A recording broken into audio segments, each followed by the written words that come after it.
Ubisoft is on the run ahead of their upcoming investors call. They announced that they were not only delaying Assassin's Creed Shadows, but revealed they were slashing their expected net bookings by 30% and revealed that Star Wars Outlaws sales were, quote, softer than expected. Finally, Ubisoft CEO Yves Guillemot had to lie and say that the company does not have an agenda, despite it being all over their website and even in their own programs, such as an illegal mentorship program that discriminates against men. Before we get to this, I'd like to ask you, please hit that subscribe button, hit that bell for notifications so you don't miss any of our future videos here at the Trent Report. So first off, they delayed Assassin's Creed Shadows to February 2025. They wrote in this document, which we will be looking at a little bit later. Here is the document right here. But they wrote in this document that while the game is feature complete, the learnings from the Star Wars Outlaws release led us to provide additional time to further polish the title, meaning this game was probably as bug-ridden as Star Wars Outlaws was when it was released. At least that's my takeaway from this. I mean, they're delaying this game almost 3 months, November, December, January, February, so around 4 months potentially there. This will, because they're releasing it February 14, 2025. This will enable the biggest entry in the franchise to fully deliver on its ambition, notably by fulfilling the promise of our dual protagonist adventure with Naue and Yasuke, bringing two very different gameplay styles. Well, now you're telling me something different. It sounds like you didn't finish the game at all, because if you're having to delay it because you want to fulfill this promise of these two different gameplay styles, what? Did you not do that in the first place? If the game was already feature complete, why are you delaying it then? Why is this delay happening? They then revealed we are departing from the traditional season pass model. All players will be able to enjoy the game at the same time on February 14, and those who pre-order the game will be granted the first expansion for free. The game will mark the return of our new releases on Steam day one, so they will be putting this on Steam right away. So we will be seeing those concurrent player counts right away. And it's going to be competing with games such as Warhammer 40K, Black Myth Wukong, etc. I think. So that is the bar that they are going to set. They're not going to really be able to hide those player counts anymore, as they will be releasing on Steam. So very bold strategy there for Ubisoft, which looks like they are definitely on the run based on this. We did get an official post to the company's X account that was penned by Ubisoft's Mark Alexis Cote. You might know him as the guy who admitted he was emotionally broken by Elon Musk after Musk posted DEI kills art. This guy's like, he has like a mindfulness app on his phone and everything like this. And he was like projecting onto Musk, saying Musk was being hateful. And he was the one saying he had all these hateful words that he was going to respond to Musk with. Literally can't make it up. But he penned this saying, Assassin's Creed Shadows is a dream project for us. Finally bringing the series to feudal Japan with many features developed with our community in mind, such as, not a male Japanese main character. Just totally with the community in mind. That they decided to not have a male Japanese main character. Yep. Such as parkour or renewed stealth brought by new technology, all set in a beautiful and immersive world. This is an ambitious addition to the franchise, a rich experience that can be lived through the eyes of two unique protagonists.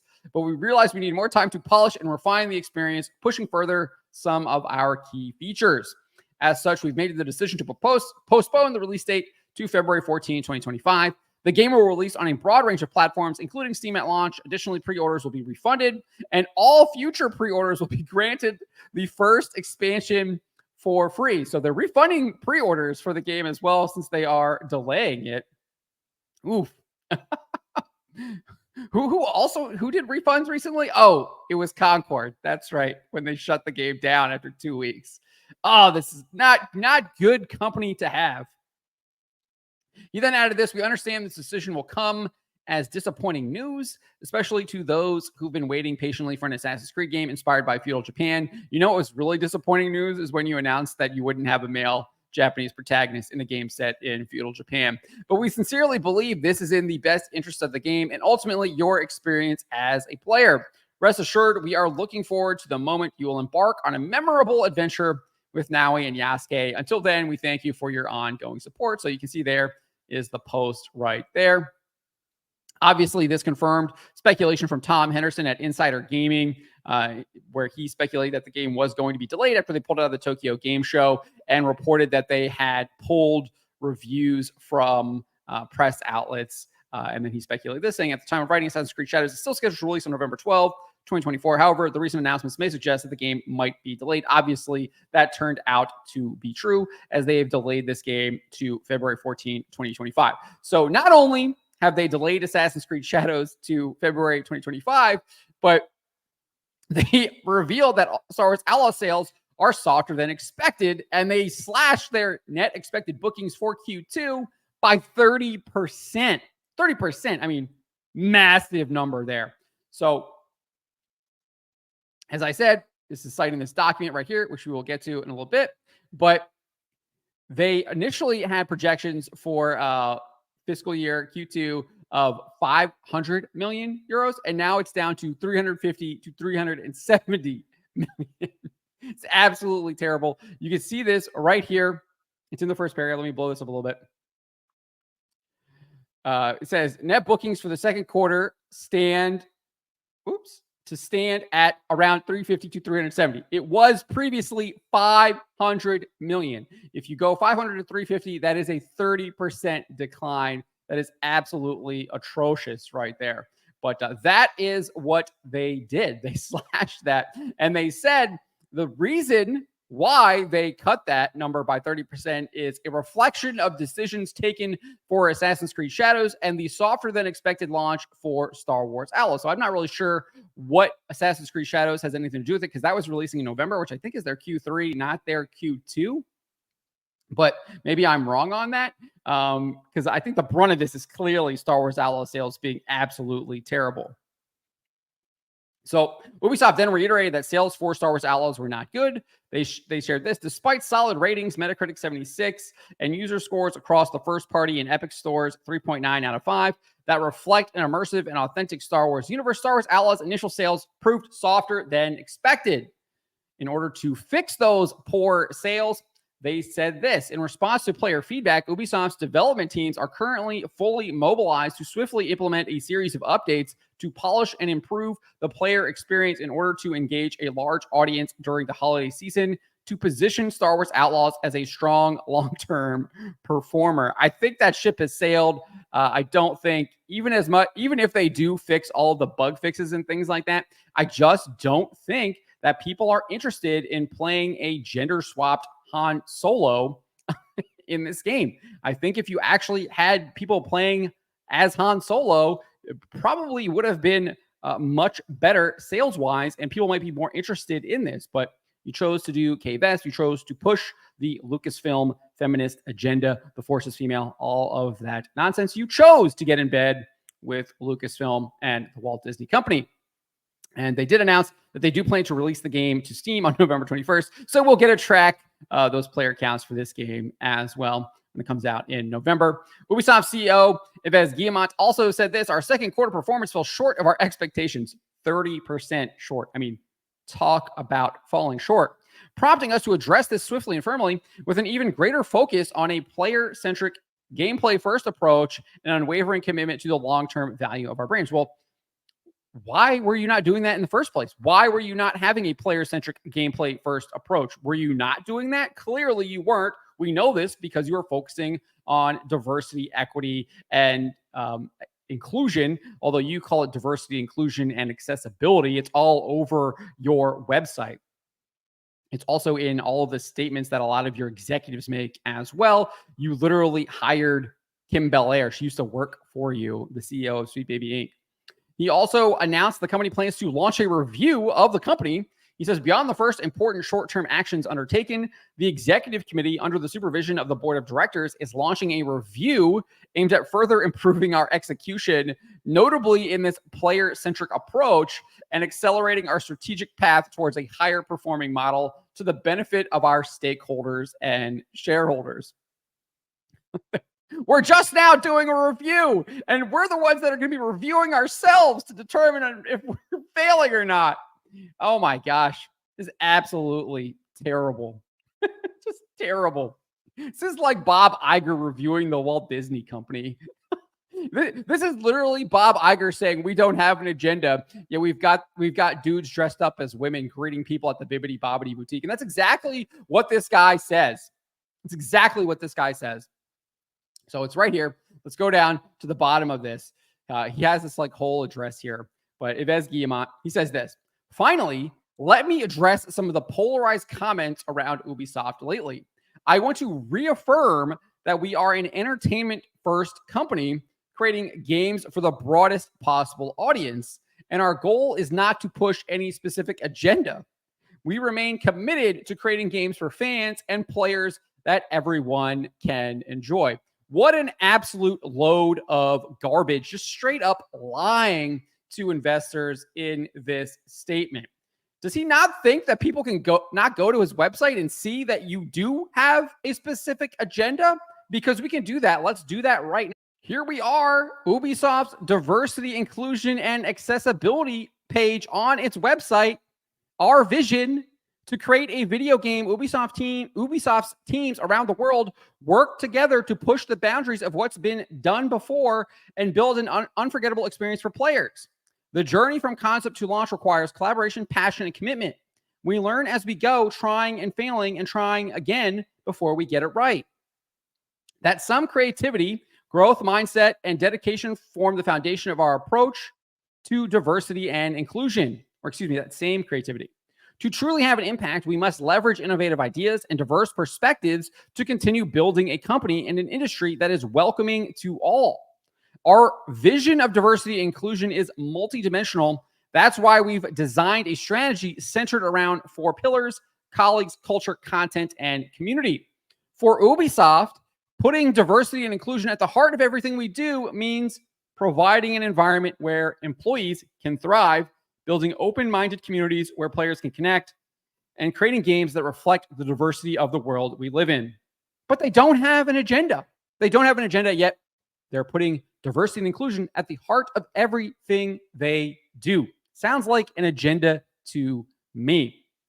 And this whole idea that you're going to be welcoming to all, it's absolutely bogus. It's absolutely bogus, because you know what? The LGBTQ agenda is directly opposed to Christianity. You can't be welcoming to both. You can't. It's impossible. The LGBTQ community is all about destruction. It's about disordered lifestyles. It's about degenerative behavior. It's not about seeking the truth. It's not about peace.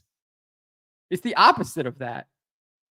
So no, that you can't be welcoming to all when you have an ideology that is directly opposed to a way of life. It's impossible. It's impossible. And that's just one example. Well, let's keep going here. We want to build the most creative, inclusive, and diverse teams across all fields. Well, how do you do that? How do you build inclusive and diverse teams? Well, you clearly have to hire people based on identity, which means you are discriminating against other people. So again, you're not being welcoming to all if you're discriminating based on identity. And that's exactly what they're doing. We will continue to increase representation in our company by building more inclusion across our systems and ensuring equal access to opportunities for everyone. Well, you're not if you're saying that you're building more inclusion. You can't be creating equal access if you are literally discriminating against people, which is what they're doing. That's how you build inclusion, is by discriminating against a certain identity. They're, in this case, white people, white males.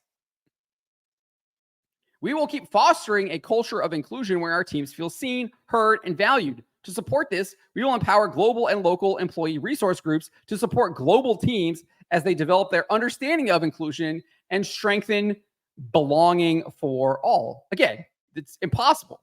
You can't have belonging for all. We will create gaming experiences that push representation forward by embedding diversity and inclusion across our processes. What did you say over here, Yves Guillemot? Our goal is not to push any specific agenda. What does your website say?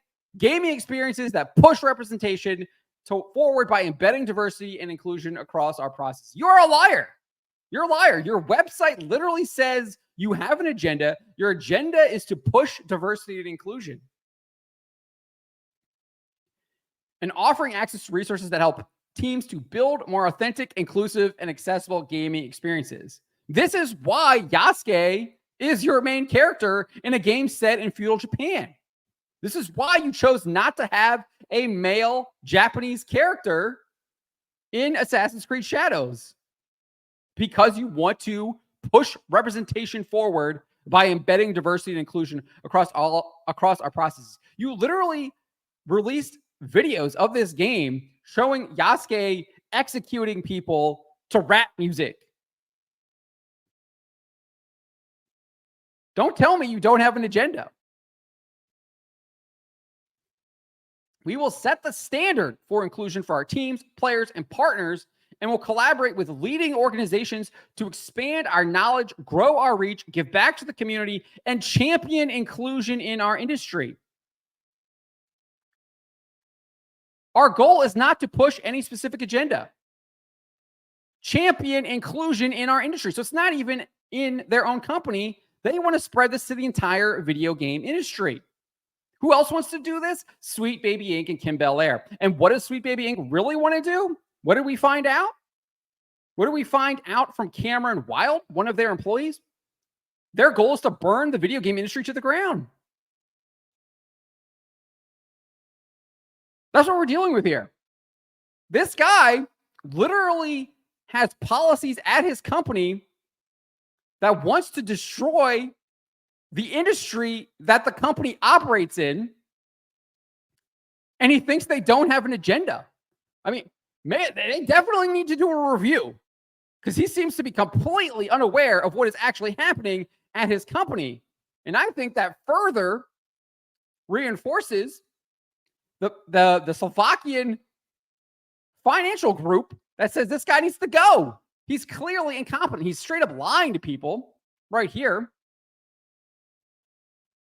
And we're giving him the benefit of the doubt if he doesn't even know this. I assume he does. I assume the guy's acting in malice. I think he's lying. But this is Ubisoft. This is an absolute disaster of a company. They are running scared, delayed Assassin's Creed Shadows, massive loss in revenue, expected loss in revenue, 30% decline. This company is on the brink. This company is on the brink. And why? Because they embraced woke ideology across the board. And now they're trying to deny that they do this, when this is what led them to their downfall. And the fact that they are denying this shows that they cannot change. They cannot change unless they recognize what they have done wrong and change that behavior. They're going to continue down the path of destruction. And that's the path that they have chosen for themselves. So I will relish in their destruction, because I relish in this evil agenda being destroyed. Because this agenda should be destroyed. We must oppose this. We should be thankful that this agenda is getting destroyed. This is something to celebrate, because this stuff is evil. People saying no to this evil agenda is fantastic. This is awesome stuff right here. We love this. We love seeing this. But these people just astound me. They absolutely astound me with how obvious their lies are. But when you have someone like this, you can't expect your company to do better, because, as I say here, it's all about leadership. It's all about top-down management. It's not about bottom-up stuff. It's all about top-down. And at the end of the day, the buck stops with Yves Guillemot. He is the CEO of this company. He is the one who has led it to its destruction. But let me know what you guys make of this. Let me know in the comments below. Remember to always be charitable, especially to each other, but to always speak the truth. And remember, we should pray for our enemies as well. And we should pray for Yves Guillemot that maybe he will actually realize what he has done. He will recognize that. He will repent of his behavior. and he will lead this company in a much better, brighter direction.